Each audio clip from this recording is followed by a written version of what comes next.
Ayan, patatanggal ko na tong mga halaman ng palmera kasi iuusod ko na dito sa dito sa bakanting lote na to kasi akin to.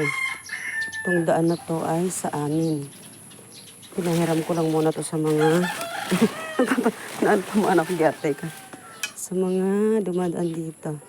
Pero ngayon sasakupin na namin. Ayan, hanggang dun. Akin tong lugar na to. Sasarado ko na dito. Okay.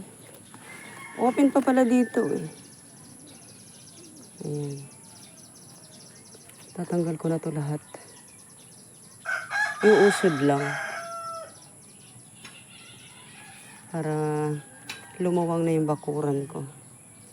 Okay. Ayan, lalab ko. Siya ang nagtatanggal ng aming mga tanim. Iuusod siya dito sa bakod to bakod. Ayan. Kasi ito yung kapitbahay ko. Ito yung bakod niya. Ayan. Magbabakod to bakod na kami. Close na. Kasi para lumawang yung bakuran ko. At kami magtatayo ng volleyball court ng aking dalaga. Di ba ang lawak pa nung pinahiram kong bakanting lote. Ayan. Sa yung mga palmera ko, matataas pa naman na sila. Pero lilipat lang yan. Kaso mamatay yung mga dahon niya. Pero madali lang naman ito mabuhay. Palmera to. Ayan, yung aking lalab. Ang sipag. Nagtatanggal na siya. Ayan, diba? Para lumawak na yung aking mundo. Ito ang aking bahay.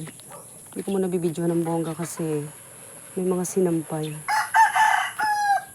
Ito ang aking paligid. Ayan. Ito pa lang din ang space ng aking lugar.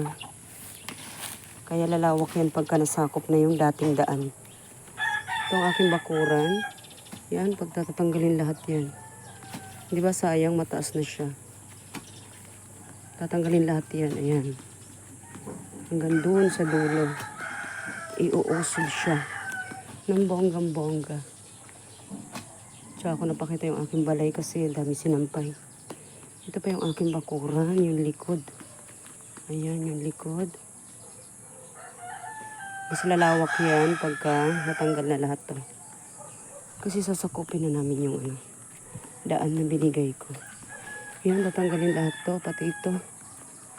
Ayan, puputulin lahat yung puno na yan. Iuusod. Okay. Papakita ko lang pagka okay na. Di ba mas lalawak yung bahay ko.